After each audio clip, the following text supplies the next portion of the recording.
El Evangelio de Lucas. Lucas investigó a muchos de los primeros testigos oculares de la vida de Jesús y escribió este registro.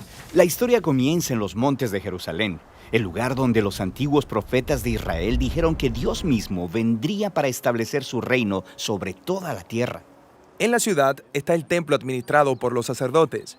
Uno de ellos, Zacarías, estaba trabajando en el templo cuando tuvo una visión que lo aterrorizó. Un ángel aparece y le dice que él y su esposa tendrían un hijo. ¿De qué se trata todo esto? Se nos dice que Zacarías y su esposa eran muy viejos. Nunca habían podido tener hijos. Lucas está haciendo un paralelo con Abraham y Sara, los grandes ancestros de Israel, porque ellos eran muy viejos y no podían tener hijos. Sin embargo, Dios les dio un hijo, Isaac, y así es como comenzó toda la historia de Israel. Lucas está implicando que Dios está por hacer algo igual de importante por su pueblo una vez más. El ángel le dice a Zacarías que debe nombrar a su hijo Juan. Y luego dice que el hijo va a cumplir una promesa de los antiguos profetas de Israel, de que alguien vendría un día a preparar a Israel para encontrarse con su Dios cuando él llegara a reinar en Jerusalén. En este momento, Jerusalén está gobernada por los romanos. Sí, está gobernada por un hombre llamado Herodes, un rey marioneta bajo el imperio romano. Lo que el pueblo judío más deseaba era ser libre y gobernarse a sí mismo en su propia tierra. Esta es una noticia impactante. Todo va a cambiar. Dios está en camino, pero ¿cómo llegará? Para descubrirlo, Lucas nos lleva fuera de Jerusalén, hacia un pequeño pueblo en los montes de una alejada región llamada Galilea. Ahí encontramos a una mujer llamada Mariam. Le llamaremos María. Ella estaba comprometida para casarse. Un ángel se le aparece a María, diciéndole que va a tener un hijo. Se supone que ella lo llame Jesús, lo cual en hebreo significa el Señor salva. Él será un rey como David y gobernará sobre el pueblo de Dios para siempre. María pregunta, ¿y cómo es esto posible? Soy virgen. Se le dice que el mismo Espíritu Santo que trajo vida y luz de las tinieblas en el primer capítulo de Génesis generará vida dentro de su vientre. Dios está a punto de unirse a la humanidad a través de la concepción y el nacimiento del Mesías. María pasará de ser una completa desconocida a ser la futura madre del rey. Exactamente. De hecho, ella canta una canción acerca de cómo su propio cambio de estatus social apunta hacia una mayor agitación venidera. A través de su Hijo, Dios va a quitar gobernantes de sus tronos y exaltar al pobre y al humilde. Va a poner completamente de cabeza el orden del mundo. Cuando María estaba embarazada, ella y su prometido José tuvieron que descender a Belén. Había un decreto en todo el Imperio Romano acerca de unos nuevos impuestos. Todos tenían que ir a registrarse en la ciudad de su familia. Había tantos visitantes en Belén que ellos no pudieron encontrar una habitación para hospedarse. El único lugar que pudieron encontrar era un espacio donde los animales dormían. Ahí cerca estaban algunos pastores con sus rebaños. Un ángel se les aparece, lo que, claro, los asusta. Se les dice que celebren, porque esta noche ha nacido un Salvador en Belén. Se les dice que vayan y encuentren a este bebé. Sabrán que es el Mesías porque estará envuelto y recostado en un mugriento pesebre. Esto es bastante desagradable. Estos pastores, que tampoco son muy limpios que digamos, van y encuentran a Jesús recién nacido en este sucio lugar. Quedan completamente atónitos. Se van a casa preguntándose qué es lo que está a punto de suceder. Todo esto es muy extraño. Si Dios realmente está viniendo a salvar el mundo, esa no es la manera en que esperarías que llegara. Nacido de una chica adolescente, en un refugio para animales y celebrado por unos pastores desconocidos. Exacto. Todo está de cabeza en la historia de Lucas. Ese es el punto. Él está mostrando cómo es que el reino de Dios fue revelado primero en esos lugares sucios, entre los pobres, porque Jesús está aquí para traer salvación, volteando de cabeza el orden del mundo.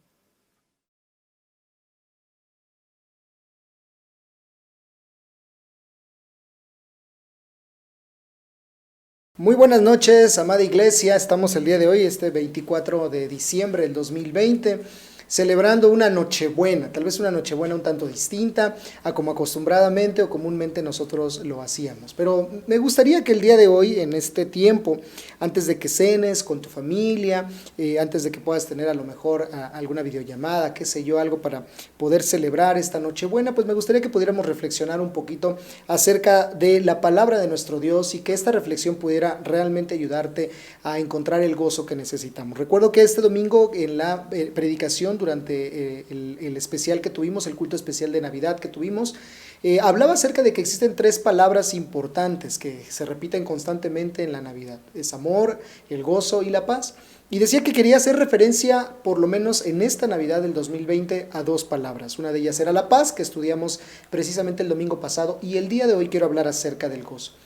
Titulé a la reflexión de esta noche, el gozo está aquí, porque precisamente era lo que los ángeles vinieron a decirle a los pastores en aquella primera Navidad. El gozo ha llegado, el gozo está aquí con nosotros. Y quisiera empezar diciendo lo siguiente. La primera Navidad se registra por lo menos con 8 veces la palabra gozo. Está registrada por lo menos 8 ocasiones en aquella primera Navidad. Y es por ello que tal vez nosotros decimos feliz Navidad y no necesariamente una temible Navidad. Así que yo quisiera hablar acerca de cómo podríamos nosotros poder tener ese gozo.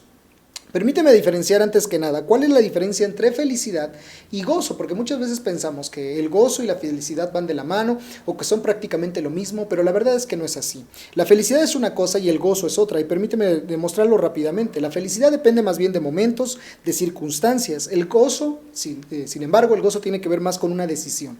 La felicidad depende de lo que sientes en el momento, la felicidad depende un poquito más acerca de aquello que es temporal. La felicidad son circunstancias que van pasando, que van sucediendo, pero el gozo tiene que ver, insisto, con decisión, tiene que ver con un carácter interno. El gozo tiene que ver con aquello que se refiere a la eternidad, con aquello que está ocurriendo dentro de ti y no tanto con aquello que pasa alrededor de ti.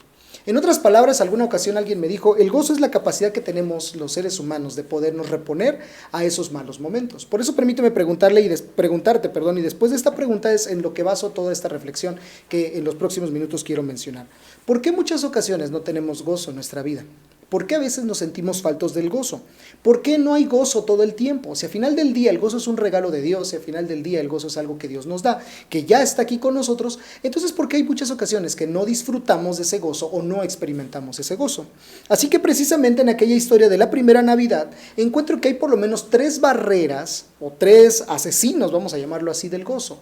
3 barreras terribles que nos impiden el gozo. 3 acciones o 3 momentos o 3 circunstancias, insisto, 3 asesinos bastante fuertes que van en contra de nuestro gozo y que tarde o temprano en nuestra vida llegamos a padecerlos. Y muy probablemente en esta noche alguno de ellos 3 o tal vez los 3 son lo que está impidiendo que sintamos una noche buena llena de gozo. Así que permíteme por lo menos mencionarte a 3 personajes bíblicos. El primero de ellos va a ser María, el segundo es José y el tercero tiene que ver con esos sabios de Oriente. Los 3 experimentaron características o circunstancias que robaban su gozo en aquella primera Navidad. Pero los 3 tomaron 3 acciones o 3 decisiones importantísimas que el día de hoy, esta noche, yo quisiera mencionártelas y que me encantaría que juntos pudiéramos tomarla. Así que precisamente vamos a hablar acerca de ello. Lo que quiero es compartir que aprendamos sobre esos destructores del gozo y a la vez vamos a compartir estas 3 elecciones que restauran nuestro gozo. Empecemos con la primera. ¿Cuál es el primer verdugo? ¿Cuál es el primer destructor del gozo? ¿Qué es lo primero que hace que se vaya nuestro gozo? Lo primero que ocurre en nuestra vida que deberíamos de poner mucha atención, el primer asesino del gozo, es la ansiedad. La ansiedad. Cuando estamos ansiosos, no hay gozo en nuestra vida. Cuando estás tenso, cuando estás abrumado, cuando estás asustado, cuando hay nerviosismo, no puedes estar gozoso. Insisto, esto tiene mucho que ver con lo que decía la ocasión pasada, el día domingo, cuando hablábamos acerca de la paz. No tratemos de experimentar miedo y paz a la vez, no puede suceder, no coexisten las dos. Lo mismo ocurre con la ansiedad. No podemos pensar que tenemos ansiedad y a la vez podemos tener gozo en nuestra vida. No pasa, no coexisten. Cuando la ansiedad entra por la puerta principal de nuestra casa, de nuestro corazón, el gozo se va por la parte trasera. Y lo mismo ocurre viceversa. Cuando el gozo entra por la puerta principal, la ansiedad se va de nuestras vidas. Pero no pueden existir las dos, no pueden habitar las dos en el corazón. O estás ansioso o estás gozoso. La ansiedad es el primer verdugo, la ansiedad es el primer destructor del gozo en nuestra vida. Así que me llama mucho la atención porque el primer personaje que quiero mencionar con este asunto de la ansiedad es precisamente María. Ya hemos dicho varias ocasiones, y no es la primera Navidad donde seguramente hacemos referencia al hecho de que María experimenta una ansiedad bastante profunda cuando ella se entera que va a ser la madre de Jesús. Permíteme hacer referencia ahí en Lucas capítulo 1, versículo 26 al 30, donde dice la palabra del Señor de la siguiente manera. Cuando Elizabeth estaba en su 6º mes de embarazo, Dios envió al ángel Gabriel a Nazaret, una aldea de Galilea, a una virgen llamada María. Ella estaba comprometida para casarse con un hombre llamado José, descendiente del rey David. Gabriel se le apareció y le dijo: saludos, mujer favorecida, el Señor está contigo. Y dice la Biblia que ella se encontraba confusa y perturbada, versículo 29. Confusa y perturbada, María trató de pensar lo que el ángel quería decirle.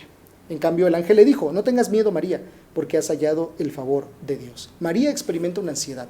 Y ya decíamos varias ocasiones, insisto, acerca de que esta ansiedad tenía tal vez mucha razón de ser. Una jovencita, una señorita, cerca de 14 años, tal vez 15 años, qué sé yo, más o menos por esa edad, estaba experimentando el hecho de ser mamá. Y la manera en que experimentaba el hecho de ser mamá era totalmente distinta a otras cosas. A eso sí le agregamos todavía que iba a ser madre del Mesías, iba a ser madre de Jesús. Y vaya que eso era un asunto, una gran responsabilidad. Creo que era válido que María sintiera la ansiedad. Pero no quisiera que nos enfocáramos en el tema de lo que María sentía en la ansiedad, sino más bien la respuesta que María da a esa situación. Y aquí está la primera lección que tú y yo deberíamos de hacer, que hace María, para que nosotros podamos enfrentar nuestras ansiedades y entonces el gozo pueda permanecer en nuestra vida. ¿Qué es lo que hace María? Bueno, María decide confiar en Dios. Y este es el primer antídoto. No sé cuál sea la ansiedad que estés pasando, no sé cuál sea tu mayor temor, no sé cuál sea el momento más abrumador que hayas tenido este año o que esta noche te esté robando el gozo, pero sí puedo decirte cuál es el antídoto para la ansiedad. El antídoto para la ansiedad y para que regrese el gozo a tu vida es que debes de confiar en Dios. María eso fue lo que decidió hacer.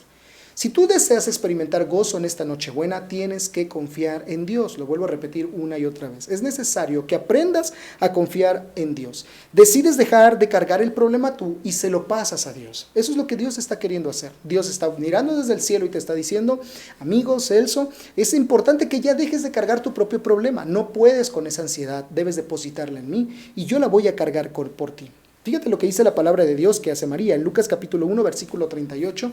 Esta es la respuesta de María después de que el ángel le dice todo el trabajo que ella tiene que hacer. Después de que estaba perturbada, después de que estaba ansiosa, después de haber tenido miedo, María responde de esta manera en el versículo 38 de Lucas capítulo 1.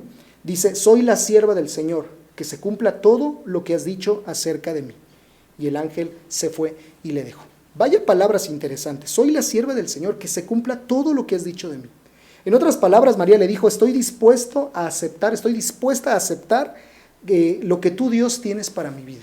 ¿Cuándo fue la última ocasión que tú le dijiste algo así a Dios? Estoy dispuesto a aceptar lo que tú tienes para mí.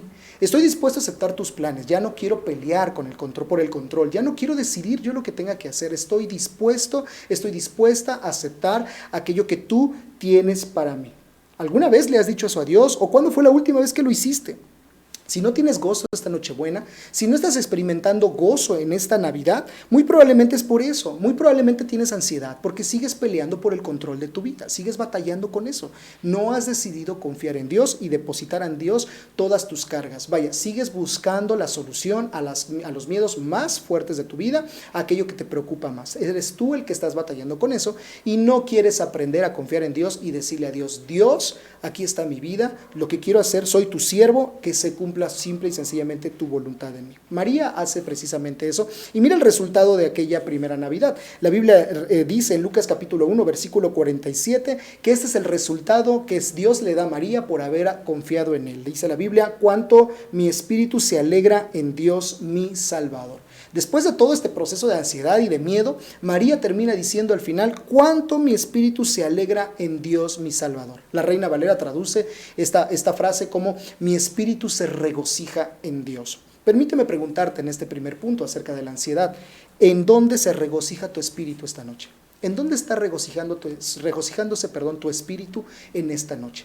Yo espero que mi espíritu se regocije en Dios nuestro Salvador, porque lamentablemente tal vez muchos de nosotros, nuestro espíritu quiere regocijarse en cosas materiales, en cosas que este mundo da, en personas, qué sé yo, en sustancias tal vez, en fiestas o en cosas que este mundo da y que nos hace creer que eso va a funcionar para que la ansiedad se vaya a nuestra vida. Pero eso nunca va a dar el resultado para que el gozo vuelva a tu vida, a tu familia, a tu corazón. Insisto, ¿quieres que la ansiedad se vaya? La ansiedad es el primer verdugo, la ansiedad es el primer destructor del gozo. Para que se vaya la ansiedad, debes de aprender a confiar en Dios y entonces el gozo vendrá a tu vida. Pero no nada más es eso, vámonos con el segundo conflicto de la vida, vámonos con el segundo destructor del gozo y ese es el resentimiento. Donde hay resentimiento, no hay gozo y estarás completamente de acuerdo conmigo. Así como lo expuse con la ansiedad, así lo mismo sucede con el resentimiento. Tú no puedes ser una persona llena de gozo, no puedes ser una persona alegre si hay resentimiento en tu vida. El resentimiento aparece cuando te han herido, te han lastimado. Cuando el resentimiento aparece, el gozo completamente se va. Todos en la vida hemos llegado a ser heridos y eso se debe a que este mundo está lleno de pecado. En esta vida todos hemos herido, en esta vida todos nos han herido, en esta vida tarde o temprano vamos a pasar por momentos donde la gente o nos ha traicionado, donde la gente nos ha dicho una mentira, donde la gente ha hecho algo malo en contra de nosotros. Fíjate bien, algunos lamentablemente lo hicieron con toda la intención del mundo, quisieron lastimarte y lo lograron. Algunos fueron así, con alevosía y ventaja lo hicieron. Pero ¿sabes algo? También la vida se registran acontecimientos que nos llegan a herir tan profundamente, acciones de personas que nos llegan a herir, que muchas de ellas nunca fueron pensadas por esas personas, pero sí terminaron hiriéndote. Ahora yo quisiera que pusiéramos mucha atención en este asunto, porque al final del día el resentimiento por una herida va a evitar que experimentes gozo. Tal vez muchos de nosotros en esta Nochebuena, y no nada más en esta Nochebuena, sino Nochebuenas pasadas o todo este año, nos las pasamos llenos de resentimiento porque no hemos podido perdonar, porque no hemos podido dejar a un lado ese malestar o esa herida que alguien nos hizo y que lamentablemente sigue haciendo ruido y sigue haciendo ruido en nuestro corazón.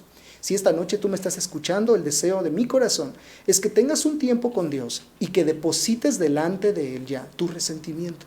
Que pongas delante de Él aquella persona que tanto te lastimó y que tanto te dañó y que dejes ya a un lado de seguir pensando cómo le vas a hacer para vengarte o qué vas a hacer para hacerle daño a esa persona. El resentimiento es como un arma. Pensamos que es como un arma. Creemos que mientras estemos resentidos con esa persona, estamos lastimando a esa persona. Pero eso no es verdad. La verdad, más bien, es que cuando tú estás resentido con alguien, el resentimiento te hace daño a ti mismo. ¿De dónde saco esta idea? La saco del mismo José. Yo no sé cómo se haya sentido José en aquella ocasión, pero la Biblia establece que José se entera que su prometida María iba a tener un bebé y no era de él. Yo no sé ustedes, pero ya hemos dicho varias ocasiones que seguramente José tuvo que haber experimentado por ahí algún dolor muy profundo en su corazón. La Biblia dice que el dolor fue tan profundo en su corazón que él decidió, en medio de todas esas cosas, mejor dejar a su mujer libre para que no fuera burlada, para que no le hicieran daño, sino que portarse caballerosamente con ella, pero mejor decidir irse. Fíjate lo que dice la Biblia ahí precisamente en Mateo capítulo 1, versículo 19. Jesús, su prometido, era un hombre tan bueno y no quiso avergonzarla en público, por lo tanto decidió romper el compromiso en privado. Me parece que esta era una gran prueba para José. José tenía que enfrentar la prueba de qué iba a hacer, cómo iba a solucionar, cómo iba a enfrentar el dolor que María le había causado por el hecho de estar embarazada y no precisamente era un hijo de él. Pero dice la Biblia que este hombre era un hombre temeroso, era un hombre bueno. Y era tan bueno este hombre que en medio de toda esa perturbación, él no quiere avergonzarla en público y por eso decide irse. Ahora bien, esto me llama mucho la atención porque me lleva al segundo acto para que haya gozo en tu vida. Dijimos que el segundo verdugo, el segundo asesino del gozo es precisamente el resentimiento. Y cuando hay resentimiento en tu vida, tú tienes que tomar una decisión para que el gozo vuelva a ti. ¿Cuál es esa decisión? Debes ofrecer gracia y debes de dejarlo ir. Debes de ofrecer gracia y debes de dejarlo ir. Cuando el resentimiento llegue a tu vida, cuando el resentimiento llegue a tu corazón, si tú quieres volver el gozo a tu corazón y a tu vida, tú tienes que ofrecer gracia y dejarlo ir. Eso es lo que va a pasar con José. José va a actuar con gracia y José va a dejar ir esa falla, que obviamente nosotros sabemos que al final del día María no había fallado, María no se había equivocado, solo que en este versículo 19, José todavía no sabía cuál era el plan de Dios. José simplemente estaba enterado de que María estaba embarazada. Por eso él simplemente toma la decisión y decide irse. No quiere hacerle daño, pero dice, no voy a continuar con esta relación. Pero no le voy a hacer daño. Creo que muchos de nosotros deberíamos de tomar decisiones muy similares que tienen que ver con nuestras relaciones. Tienes que decidir darle gracias, tienes que decidir ofrecer gracia, y debes de aprender a dejarlo ir. El carácter de José fue probado y vemos que un José va a ofrecer gracia precisamente en aquella ocasión. Eso es lo que pasa en nuestras familias, esto es lo que ocurre en los matrimonios constantemente. Mientras que uno falla, el otro tiene que ofrecer gracia. Cuando el otro falló, el otro va a ofrecer gracia y así vamos por el camino todos los matrimonios, todas las familias. Las relaciones están basadas en la gracia, en el perdón, en los errores y en la falla. Cuando no aprendemos a dar gracia, cuando no aprendemos a perdonar, cuando no aprendemos a dejarlo ir, muy probablemente tengamos una vida llena de soledad y muy lejano se puede encontrar el gozo. Fíjate lo que va a ocurrir en esos momentos. La palabra de Dios enseña en Mateo capítulo 1, versículo 20 al 21, que el ángel se va a aparecer a José y le va a decir lo siguiente. Mientras consideraba esa posibilidad, un ángel del Señor se le apareció en un sueño. José, hijo de David, le dijo el ángel, no tengas miedo de recibir a María por esposa, porque el niño que lleva dentro de ella fue concebido por el Espíritu Santo. y tendrá un hijo y lo vas a llamar Jesús, porque él salvará a su pueblo de sus pecados. Mira, permíteme leerte lo siguiente. El resentimiento no va a ayudar en nada, solo te va a hacer más miserable. Te hiere a ti mismo. Cuando piensas que al estar resentido estás dañando a la otra persona, estás completamente equivocado. El resentimiento no cambia el pasado, no cambia el presente y no va a cambiar el futuro. Tienes que dejarlo ir. Tienes que aprender a dejarlo ir. Si José no hubiese aprendido a dar gracia en ese momento, si José no hubiera escuchado la voz del ángel y decidido y continuar con María, José se hubiera perdido la grandiosa oportunidad de ser el padre de Jesús. Ese era el plan, ese era el proyecto de Dios. Dios había elegido a José para que él fuera el padre de Jesús y para que precisamente mientras estuviera Jesús en esta tierra tuviera una imagen paterna, tuviera una imagen de un varón a quien seguir. Y ese era José. José tuvo el grandioso privilegio porque volteó, miró a María y decidió ofrecer gracia y dejarlo ir. ¿De cuántas cosas te has perdido tú? Porque no has dejado ir a esa persona que te lastimó, porque no has dejado a un lado aquel momento, aquel evento que te hizo tanto daño. Es necesario que esta noche ofrezcas gracia y lo dejes ir. Probablemente tú dirás, pastor, eso es muy complicado, es sumamente difícil. No estoy diciendo que sea fácil. De hecho, la palabra de Dios establece que el perdón es un acto que solamente se ofrece por medio del Espíritu Santo. El amor es un acto que solamente se ofrece por medio del Espíritu Santo. Y la gracia solamente la podemos experimentar todos aquellos que hemos recibido a Cristo en el corazón. ¿Por qué? Porque nadie merece perdón. De hecho, es lo que tú estás pensando. Cuando alguien nos lastimó y cuando alguien nos hirió y alguien nos dice que tenemos que perdonar, lo primero que viene a tu mente es, no merece el perdón. Por supuesto que no merece el perdón. Claro que no merece el perdón. De hecho, si somos honestos, nadie merece el perdón. No perdonamos porque lo merezcan las personas. Perdonamos por gracia. Perdonamos porque al final del día el amor restaura. Y no restaura porque la persona haya cambiado, sino porque tú eres el que estás buscando cambiar. Así que, si hay resentimiento en tu vida, el mensaje es, debes ofrecer gracia y debes de dejarlo ir y el gozo va a volver a tu corazón. Y quiero terminar porque el tercer ladrón del gozo, el tercer verdugo del gozo, la tercera barrera del gozo, que a mí en lo personal me llama mucho la atención y tal vez es por lo que estamos viviendo, es la confusión. La confusión roba el gozo. Cuando hay confusión en nuestra vida, no hay gozo en nuestra vida. Cuando la confusión entra por la puerta principal de nuestra casa, de nuestro hogar, el gozo se va por el otro lado. Cuando hay gozo en nuestra vida y entra a nuestra casa, la confusión desaparece, pero no pueden coexistir ninguna de las dos. Cuando estamos confundidos sobre la vida, el gozo se va. Cuando no puedes descifrar qué vas a hacer con tu vida, el gozo se va. Cuando te cuesta trabajo tomar decisiones, el gozo se va. Cuando no sabes lo que va a venir mañana, cuando hay confusión en tu vida, el gozo se va. Cuando la duda te inunda, cuando el camino es confuso, el gozo tiende a alejarse de ti. ¿Te has hecho esta pregunta alguna vez? ¿En alguna ocasión te has llegado a hacer esta pregunta acerca de qué debo hacer en estos momentos con mi vida?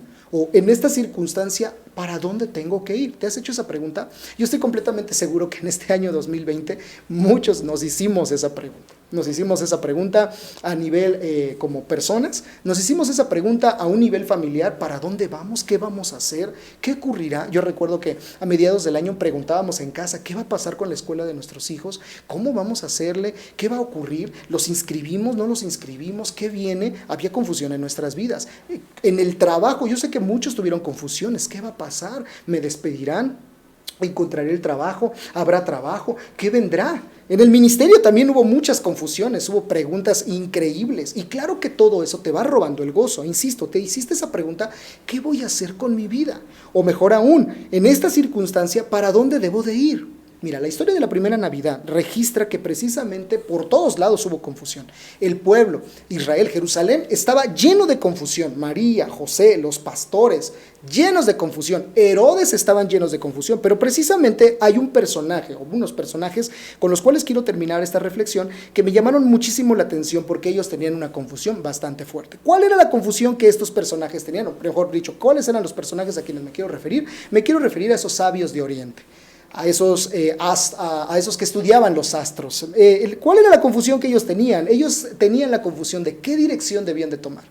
Simple y sencillamente un día ellos estudiando los astros vieron una luz muy brillante, una estrella distinta a las demás estrellas. Les llamó tanto la atención porque dice la Biblia que esa estrella no estaba detenida, sino que caminaba. Y hacia donde caminaba esa estrella ellos la iban siguiendo. Fue tanta su admiración por esa estrella que decidieron seguirla y decidieron seguirla. ¿Qué dirección era la que ellos iban a tomar? Esa era la confusión. ¿Hacia dónde los dirigía la estrella? ¿Qué era lo que estaba detrás de todo ello? No tenían ningún mapa. No existía para ellos ningún mapa, no tenían una dirección, no tenían una ubicación, no tenían GPS, no tenían absolutamente nada. Lo único que tenían esos magos de Oriente, lo único que tenían esos sabios de Oriente, era una luz al final que veían y que tenían que ir siguiendo. ¿Alguna ocasión te ha llegado a pasar algo así? A mí me llama mucho la atención. Por eso quisiera hablarte de qué tenemos que hacer cuando hay confusión en nuestra vida. Cuando la confusión toca la puerta de nuestra casa, cuando la confusión se mete a nuestra vida, el gozo se va. ¿Cómo le hago, pastor, para que el gozo regrese? ¿Por qué no hacemos lo que hicieron esos sabios? Y aquí está el tercer consejo. El tercer consejo para que el gozo llegue a tu vida es: debes de seguir la luz de Dios un paso a la vez. Debes de seguir la luz de Dios un paso a la vez. La palabra de Dios dice ahí en Mateo capítulo 2, versículo del 1 al 3. Jesús nació en Belén de Judea durante el reinado de Herodes. Por ese tiempo, algunos sabios de países del oriente llegaron a Jerusalén y preguntaron: ¿dónde está el rey de los judíos que acaba de nacer? Vimos su estrella mientras salía y hemos venido a adorarlo. Cuando Herodes oyó eso, se perturbó profundamente, igual que todos los que estaban en Jerusalén. Mira, el punto aquí es que lo único que Dios le da a esos sabios de la estrella para que los guíe. Eso es a lo que quiero que pongas mucha atención. No les da otra cosa. Dios no les ofrece un mapa, Dios no les ofrece una ubicación, no les ofrece nada. Lo único que les ofrece a estos sabios era una luz, nada más, y tenían que seguirla. ¿Cuántos de nosotros nos sentimos así este año? ¿Cuántos de nosotros nos sentimos que hubiésemos querido otra cosa más, pero lo único que teníamos era una luz que simple y sencillamente Dios decía: se mueve a la derecha, y teníamos que movernos hacia allá, y luego a la izquierda y nos movíamos hacia allá, y luego tomas aquello, y fue mucha confusión? Pero era lo único que Dios nos daba. Y ¿sabes algo? Así funciona el Señor. ¿A dónde quiero llegar con este asunto? ¿Cuál es el problema de la confusión? ¿Cuál es el problema de la confusión o por qué llega tanta confusión a nuestra vida? Porque todos los que estamos en esta tierra nos gustaría que Dios nos entregara un mapa. Nos fascinaría que eso ocurriera. Le pedimos a Dios muchas ocasiones un mapa. Le pedimos a Dios que nos diga: Señor, por favor, dime qué sigue. Y estaríamos fascinados, nos encantaría que nuestro regalo de Navidad, que esta Nochebuena, hubiera de parte de Dios un mapa de nuestra vida. ¿A qué me refiero con ello? ¿Te imaginas qué hermoso sería que Dios te regalara un mapa, que lo pudieras extender sobre la mesa y pudieras darte cuenta y Dios te dijera: mira, aquí fue donde naciste, este es el camino que vas a seguir, aquí es donde te vas a casar, aquí van a aparecer tus hijos, aquí vas a perder el trabajo, pero no te preocupes, después de un año lo regresará, y así, y aquí es donde vas a morir, pero aquí está el mapa de tu vida. Seremos fascinados si eso llegara a ocurrir, tal vez. Muchos de nosotros eso es lo que quisiéramos que pasara, pero no funciona así. No hay un mapa para nuestra vida, no existe un mapa para nuestra vida. Dios lo único que pone para nosotros simple y sencillamente es una luz. Ahora, solamente quisiera mencionar que creo que Dios no nos da un mapa, y eso es un asunto muy personal, porque lo hace por dos razones. La primera es porque si nos diera un mapa nos moriríamos de miedo. ¿Te imaginas cuántas cosas están escritas para nosotros de las cuales no quisiéramos que pasar por ellas? Creo que nos moriríamos de miedo y por eso Dios no nos da el mapa. Pero la segunda me parece más importante. Creo que Dios no nos da un mapa porque si nos diera un mapa no aprenderíamos a confiar en Él, no aprenderíamos a depender de Él. De eso se trata la vida. Estás en esta tierra para aprender a depender de Dios. Por eso estás aquí, por eso sigues aquí. Y mientras despiertas el día de mañana, tú tienes que descubrir qué cosa nueva Dios tiene para ti. El aprendizaje de depender de Dios es algo que va a durar toda la vida. Necesitas aprender a depender de Dios. Y mientras tengas vida, mientras despiertes, la dependencia de Dios será algo que Él va a querer que ocurra. Me llama la atención porque efectivamente Dios no le da un mapa a estos magos, como tampoco a ti te da un mapa. Pero Dios da algo mucho mejor que un mapa. Dios da una brújula. Y esa brújula se llama la Biblia. Y no solamente eso, Dios da también una iluminación especial, una luz especial para todos nosotros. Y esa luz se llama Espíritu Santo. Él es el que ilumina nuestra vida. Así que tenemos dos cosas. Tal vez no tengamos un mapa, pero tenemos su palabra, que es la brújula, es la guía. Y tenemos su Santo Espíritu, que es nuestra inspiración, que es la luz que nos va guiando a lo largo de nuestra vida. Así que permíteme concluir en este momento, en esta hora. ¿Has perdido el gozo esta Navidad?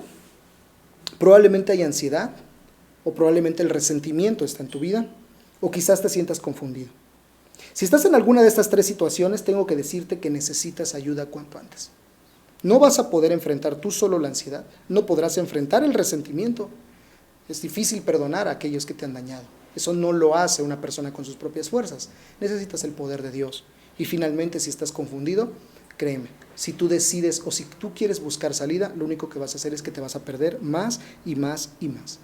Necesitas ayuda. ¿Quieres que el gozo vuelva a tu vida esta noche? Necesitas ayuda. ¿Y sabes más bien cómo es esa ayuda? Necesitas un Salvador. Y ese Salvador es Jesucristo. De eso se trata la Navidad. De eso se trata la Nochebuena. La llegada de un Salvador. La llegada de la ayuda que necesitábamos. En un mundo lleno de ansiedad, para un mundo lleno de dolor y de resentimiento, y para un mundo lleno de confusión. Esas tres situaciones, esos tres verdugos del gozo, estos tres asesinos del gozo, siguen existiendo todavía. Esas tres barreras siguen existiendo y quieren robarte el gozo. Probablemente a lo largo de este año te lo han robado, o tal vez llevamos muchos años que te lo han robado. No van a descansar nunca, siempre van a intentar aparecer. La ansiedad, las preocupaciones, el resentimiento, el dolor y finalmente la confusión, siempre van a aparecer. Y es ahí cuando tú tienes que tomar estas tres decisiones que rápido te las quiero volver otra vez a repetir. Debes de aprender a confiar en Dios, debes de ofrecer gracia y dejarlo ir, y finalmente debes de seguir la luz de Dios un paso a la vez. Permíteme recordar solamente aquella grandiosa oración que hizo David en el Salmo 51, versículo 12, cuando él precisamente se encontraba en una situación de confusión, de resentimiento y de profunda ansiedad. Él escribió una oración. Él dijo: restitúyeme el gozo de tu salvación. La Reina Valera dice: vuélveme el gozo de tu salvación. Quiero invitarte a que ahí donde te encuentres, cierres tus ojos, inclines tu rostro y hables con Dios. Ora al Señor. Quise escribir una oración, tal vez porque puede ser un poquito más práctico, un poquito más fácil. Y si tú deseas ahí en casa seguir esta oración, puedes hacerlo. Vamos a pedirle a Dios que Él restituya el gozo de nuestro corazón esta noche. Hay muchas cosas que nos tienen confundidos. Hay muchas situaciones que nos tienen llenos de dolor. Y seguramente hay muchas cosas que nos están llenando de ansiedad esta noche. Pero el gozo está aquí. El gozo está aquí. Necesitas un Salvador. ¿Por qué no haces esta oración conmigo? Y le pedimos a Dios que nos vuelva el gozo de su salvación. Cierra tus ojos y llegamos a esto. He dejado que este año muchas cosas me roben el gozo, Señor. Dile al Señor: he dejado que este año muchas cosas me roben el gozo. Pero hoy quiero tomar estas tres decisiones. Quiero confiar en ti. Estoy tan abrumado, tan temeroso de lo que me ha sucedido, que ya no sé a quién buscar. Ya he probado muchas cosas, pero ninguna de ellas me ayuda a salir de esto. Por eso quiero confiar en ti, Dios. Dile al Señor: he sufrido mucho este año, he sufrido mucho los años pasados. Aún recuerdo el rechazo y el sufrimiento por el que me hicieron pasar. Y todavía me duele recordar la herida que me hicieron. Por eso quiero tomar el día de hoy una segunda decisión. Quiero ofrecer gracia a esa persona. Y quiero dejarlo ir. Ya no lo voy a hacer en mis fuerzas, porque eso es imposible. Lo haré con tu poder, lo haré con tu espíritu, dile al Señor. Dejaré el resentimiento a un lado y dejaré que tu amor me llene y me cubra, y que cubra multitud de pecados. Y finalmente, Señor, así como los sabios lo hicieron hace años, quiero seguir tu luz un paso a la vez, con esa brújula perfecta que es tu santa y bendita palabra, y con la iluminación de tu Santo Espíritu. Así que Jesús, humildemente te pido, sálvame. Esta Nochebuena, esta Navidad, el deseo de mi corazón es que el gozo vuelva a mí. Entra a mi casa, entra a mi hogar, salva mi vida y restitúyeme el gozo de tu salvación. Lo pido en Cristo Jesús. Amén. Iglesia, feliz Nochebuena, feliz Navidad. Somos Príncipe de Paz. Que Dios te bendiga.